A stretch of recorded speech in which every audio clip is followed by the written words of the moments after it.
A proposal for Eskom to sell its coal power plants to the private sector has been met with mixed reaction. The Minerals Council of South Africa says this will improve power generation capacity and boost economic growth. Cosatu's parliamentary coordinator, Matthew Parks, joins us now for some reaction from the Labour Union. Matthew, thank you for making time for us. What's your reaction as Cosatu to this proposal by the Minerals Council? Good morning, good afternoon. Thanks for having us. As Cosatu, we reject it. We think it doesn't make sense.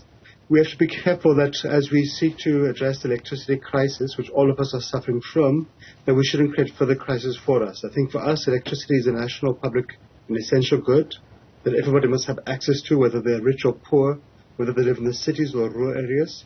And I think if we're going to privatize it like the Minerals Council is proposing, we're going to create future crisis for us, where electricity will only become accessible to those who are wealthy or live in cities, and not to those who are poor or who may live in marginalized communities. The Minerals Council, if they want to provide electricity, would be well placed to say how far are they in terms of the mining industry in providing a better generation to different mining companies. The President of the country last year made a significant concession to remove the cap on embedded generation.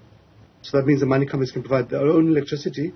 We haven't seen much progress on that front. So if the Minerals Council really has that appetite, well, perhaps they should then focus on their own backyard first and say, yes, in this mine we've gone this far, this is what we're providing to the grid, to the companies, etc., as opposed to simply wanting to buy at whole-scale prices Eskom power stations.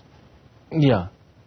The mining industry, Matthew, seems to suggest that we are just trying to come up with solutions here. This is going to ignite growth and seemingly save government a lot of money. So bailouts would not be required. And they're suggesting if they come in that aspect, at least the money that government would ordinarily use to bail out in this context, Eskom, it can be used for other priorities.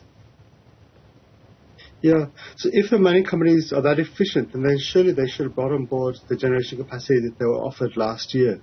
The President did lift the limitation on them having to apply for licenses to build their own power generation capacity at the mines.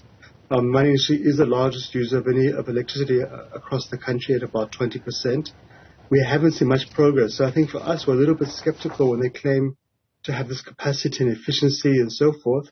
Yet a year and a half later, we've seen very little progress by the mining sector. Yeah. I think also there's a debate we have to have as a country that if you want to go the route of privatization, we shouldn't think the private sector is a magic wand. We saw, the whole nation transfixed at this national shame of Thabo Bester's escape from prison not so long ago. That prison is a privately run prison in Bloemfontein. So the private sector has been running that private institution, and we've seen how they've run it very poorly. There's been huge issues of allegations of mismanagement, of corruption.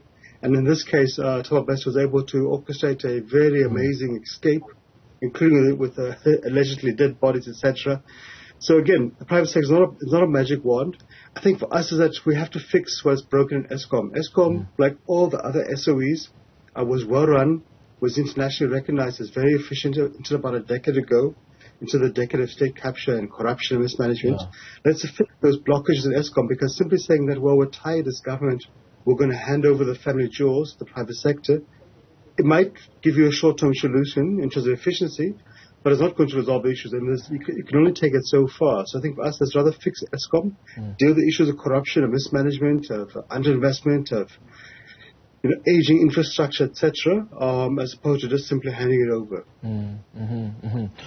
Do you think that it's fair to be so concerned about the impact on the price of electricity when the private sector takes over, given that we have institutions like the National Energy Regulator, NESA, that's responsible for regulating the price of electricity? Is it fair to suggest if the private sector takes over, a full takeover or partial takeover, then for some reason we're going to see the skyrocketing of the price of electricity? Yeah. Look, that's a fair point. And NESA's role is to regulate the price of electricity, to take into account generation costs and also the impact upon the consumer. And so that would apply whether it's to the public or private. So that is a fair point. But of course, it is also a fair point to say, look, Eskom, you've had double-digit tariff hikes for the past 17 years. Sure. But I think also to say that the private sector simply will cater for the poor because of competition doesn't always bear out. You can look at many goods in the private sector. Look at private healthcare, unaffordable for the poor. Look at private, accommodation, cars, etc. Education, for example, unaffordable to the poor. There's significant competition in private schools, but the costs are just simply unattainable for the poor. So we have to find the right balance, because it's not just the issue of also catering for the poor, which is critical as a country, also about growing the economy too. Many companies won't afford if you just simply make electricity unaffordable for them. Many small companies will just simply close shops. We have to get the right balance. I think for us, we're very wary about going down this route, and we've seen other countries who've done it. Hasn't ended well. If you look at the United Kingdom, they privatized the railway company. It's been a disaster for them, but even the Conservatives have regretted it. So I think for us, we needed to avoid creating new problems for ourselves out of emotional anxiety about the current crisis we're facing. Eskom can be fixed. It must be fixed. And look, the state itself is not inherently inefficient. In the past 3 years, we've seen the South African Revenue Service has gone from being an epicenter of state capture and corruption under the previous leadership, with new leadership, with competent management, hiring new staff members, investing in the IT capacity, dealing with criminality, and so forth, improving the capacity. It's also once again become a world-class public institution. It's enabled it to, collect an additional 94 billion rand in tax revenues this year, enabling the state to pay down the debt, etc. So if you can apply the same management principles to Eskom, it once again can become that world leader that it was recognized only a decade ago. What gives you confidence that the crisis can be resolved when this same government has failed to do so in 15 years? Yeah. Look, I mean, everybody's got the right to be despondent, to be skeptical, and that's a correct, view to take. We don't have a choice. Either we fix Eskom as a country, or we sink. Even if we were to privatize it, we still have to fix it. Eskom provides 95% of our generation, 100% of our transmission and distribution. It is a very complicated institution, but we have no choice but to fix it. We are confident that we will be fixing it. We can see some green shoots there. We've seen increasing numbers of corrupt contracts being cancelled. I think Eskom has recovered about 5 billion rand, so forth. But we need to see much more. We need to see people who have been involved in criminality, be it cable theft or arson or vandalism or corruption, going to prison. Eskom on its own can't do that. The law enforcement agencies have to be there.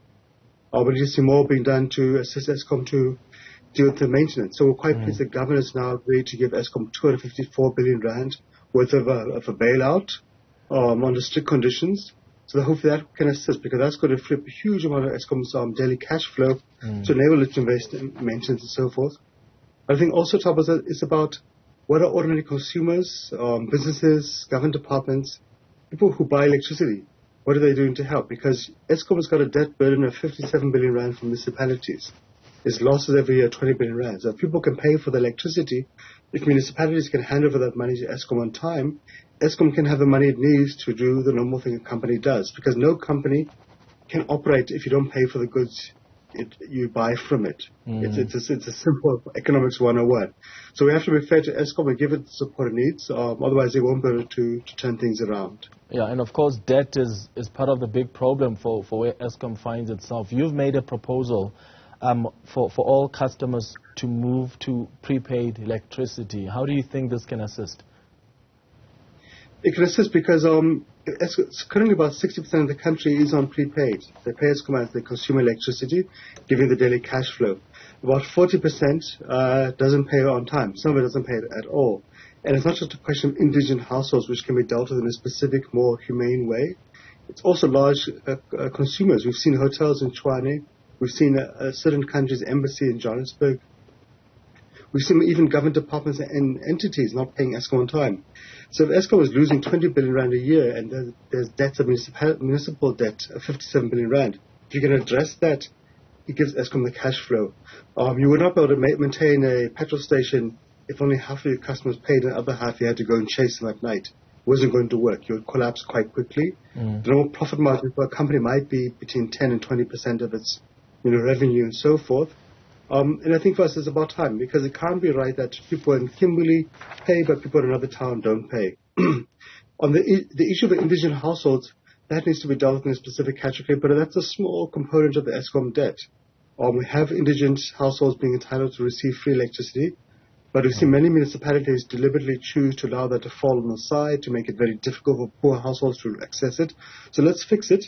But again, if we can get to a situation where everybody pays the electricity bills, that can give more space to government to ensure the poor receive a free allocation, maybe even to increase it. But for us, there's no other option. Everybody has to pay for electricity, because it can't be right that the state uses public funds, which could have been used for health or for education or for policing or nurses, etc., to pay at Eskom, and then we allow some people to continue not to pay their bills. Yeah. Though I would add that we have to be a little cautious, because also the prepaid system itself is not perfect. I think we've had experience with many areas that have taken advantage of the system and connected electricity illegally. Yeah. And again, that's the point of criminality. We have to deal with it. Those who connect illegally, whether it's prepaid or not prepaid, they have to be dealt with. Eskom, again, has to be given the support. You saw the horrific scene in Gauteng about a month ago, where some electricians were murdered by mistake by community who thought they were involved in illegal connections, and actually they were trying to assist on that very issue, if I'm right. So there is a need for law enforcement, for the police, for state security, the NPA, really to assist Eskom, because Eskom can't deal with criminals. It's not a law enforcement institution, it's an electricity utility.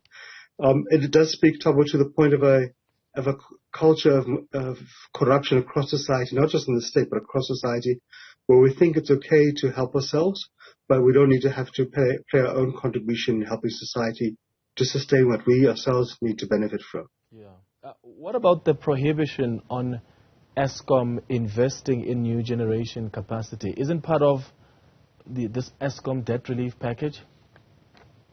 It is, and it's quite worrying. Something we've raised with government, with Parliament this week. We think it doesn't make sense. We understand the need for Eskom to focus right now on its existing generation capacity, to ramp up maintenance and so forth, and that's correct. That's going to be the shortest way out of load shedding and so forth. But if we're to end load shedding as a permanent feature of the economy and the landscape, we have to allow Eskom to invest in new generation capacity, because it's much more efficient, it's cheaper, it costs less to Eskom, it breaks down less, it needs less maintenance and so forth. And the condition of the debt relief, which doesn't allow Eskom to do that, doesn't make sense for us. We know new generation won't come on board immediately, but we need to also not tie Eskom's hands behind its back. Matthew Parks, thank you for making time for us this afternoon.